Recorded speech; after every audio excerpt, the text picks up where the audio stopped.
a little bit like, I am the only one with a conscience. But he did offer a little bit of a, listen, other people came to other conclusions with good intention. Not bad, not bad. I'll give you a 6 on that one. As we said, President Trump delivered remarks at the National Prayer Breakfast earlier today. I just want to show the viewers some of what he had to say. Roll, please. In America, we don't punish prayer. We don't tear down crosses. We don't ban symbols of faith. We don't muzzle preachers. We don't muzzle pastors. In America, we celebrate faith. I think we do take down crosses. Well, some people do, but the president was saying, as my administration is going to fight against that. In many ways, his administration has. The most recent example was the guidelines he set for public schools to allow people, both staff and students, to pray in public schools. That's a good one. Something that nobody is bringing up, though, is something that the president said that I thought was super interesting, really quick, if you don't mind. He said the president is talking about his relationship with Nancy Pelosi and the Democrats, and he says, I'm trying to learn. It's not easy. It's not easy. When they impeach you for nothing, you're supposed to like them? Then he said, it's not easy, folks, but I'm doing my best. It seems to me that he's also trying to let it sink in a little bit. He's learning about turning the other cheek, perhaps. I think so. The first time I've heard him say that, I liked it. It was good. John, almost called your father Jonathan again. Jonathan, thanks for being here. We've been friends for a long time. Yeah, well, a couple of decades. That's good stuff. Thanks. The Constitution established the vehicle of impeachment that has occupied both houses of our Congress these many days. We have labored to faithfully execute our responsibilities to it. We have arrived at different judgments, but I hope we respect each other's good faith. The allegations made in the articles of impeachment are very serious. As a senator juror, I swore an oath before God to exercise impartial justice. I am profoundly religious. My faith is at the heart of who I am.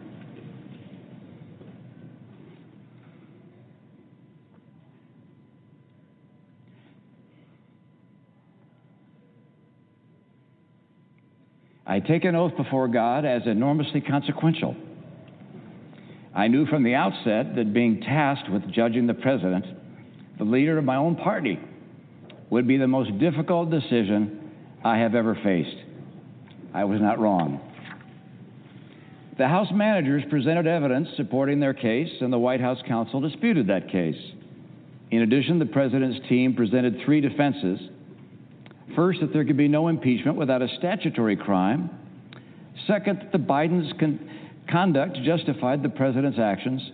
And third, that the judgment of the president's actions should be left to the voters. Let me first address those 3 defenses. The historic meaning of the words high crimes and misdemeanors, the writings of the founders, and my own reasoned judgment convince me that a president can indeed commit acts against the public trust that are so egregious that while they are not statutory crimes, they would demand removal from office. To maintain that the lack of a codified and comprehensive list of all the outrageous acts that a president might conceivably commit renders Congress powerless to remove such a president defies reason. The President's counsel also notes that Vice President Biden appeared to have a conflict of interest when he undertook an effort to remove the Ukrainian prosecutor general. If he knew of the exorbitant compensation his son was receiving from a company actually under investigation, the vice president should have recused himself. While ignoring a conflict of interest is not a crime, it is surely very wrong. With regards to Hunter Biden, taking excessive advantage of his father's name is unsavory, but also not a crime. Given that in neither the case of the father nor the son was any evidence presented by the President's counsel that a crime had been committed, the President's insistence that they be investigated by the Ukrainians is hard to explain other than as a political pursuit. There's no question in my mind that were their names not Biden, the President would never have done what he did. The defense argues that the Senate should leave the impeachment decision to the voters. While that logic is appealing to our democratic instincts, it is inconsistent with the Constitution's requirement that the Senate not the voters, try the president. Hamilton explained that the founders' decision to invest senators with this obligation rather than leave it to the voters was intended to minimize, to the extent possible, the partisan sentiments of the public at large. So the verdict is ours to render under our Constitution. The people will judge us for how well and faithfully we fulfill our duty. The grave question the Constitution tasks senators to answer is whether the president committed an act so extreme and egregious that it rises to the level of a high crime and misdemeanor. Yes, he did. The president asked a foreign government to investigate his political rival. The president withheld vital military funds from that government to press it to do so. The president delayed funds for an American ally at war with Russian invaders. The president's purpose was personal and political. Accordingly, the president is guilty of an appalling abuse of public trust. What he did was not perfect. No, it was a flagrant assault on our electoral rights, our national security, and our fundamental values. Corrupting an election to keep oneself in office is perhaps the most abusive and destructive violation of one's oath of office that I can imagine. In the last several weeks, I've received numerous calls and texts. Many demanded in their words that I stand with the team. I can assure you that that thought has been very much on my mind.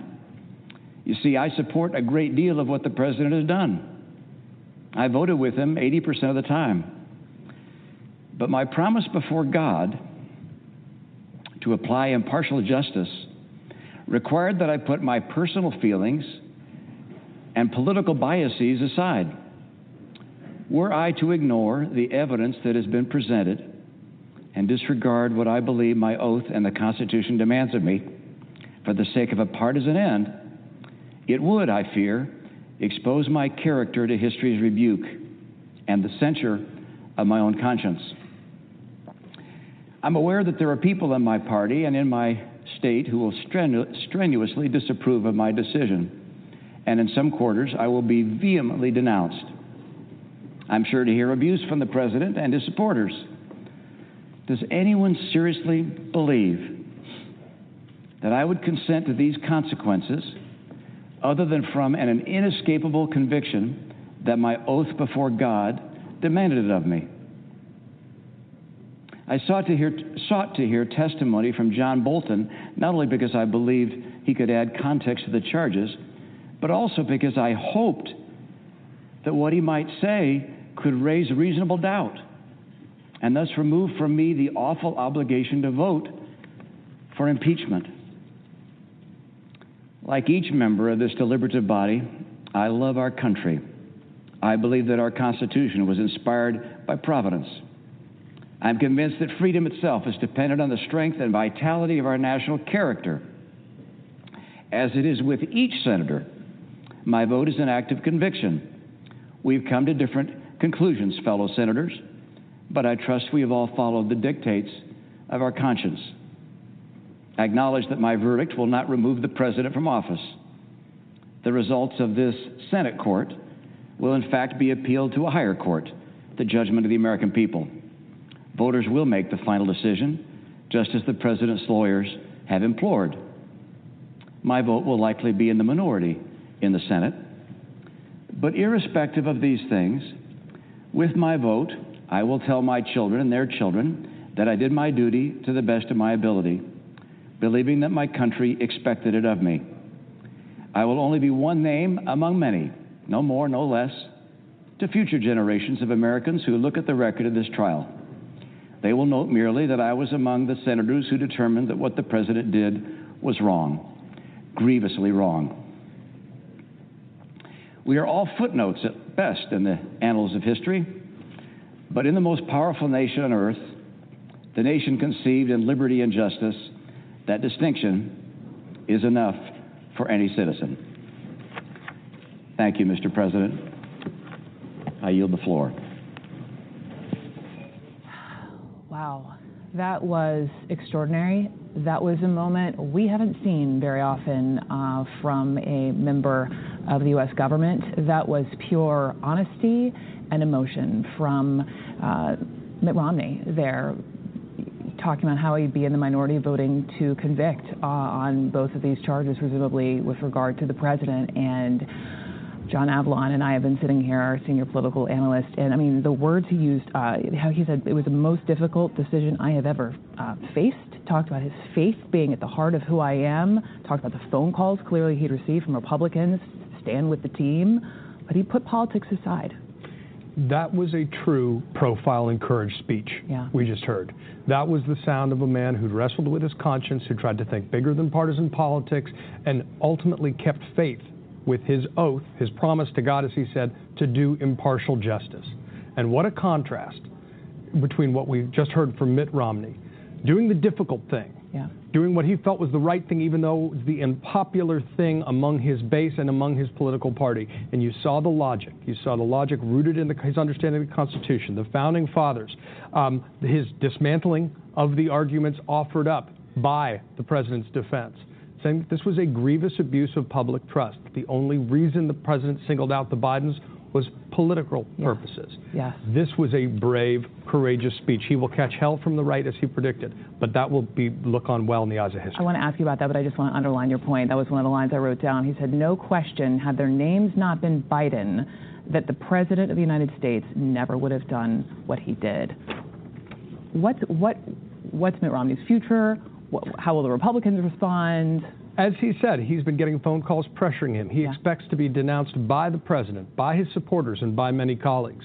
But he said he is trying to keep faith, with a higher power, and with the eyes of history, which will ultimately judge his character in this crucial moment. You see already that many of his Republican allies, even those who may agree with him privately, have been afraid to speak out publicly, clearly. They'll say something like, well, it was improper, but not impeachable. They will not vote to remove the president. But he said he had an impartial oath. And as many Republican senators are going to be saying that let's investigate the Bidens, let's carry forward the president's political agenda in the name of retribution, Mitt Romney said very clearly, with conscience and courage of his convictions, I will not be part of that because I do not believe it is honest. I do not believe it is right. I do not believe it is true.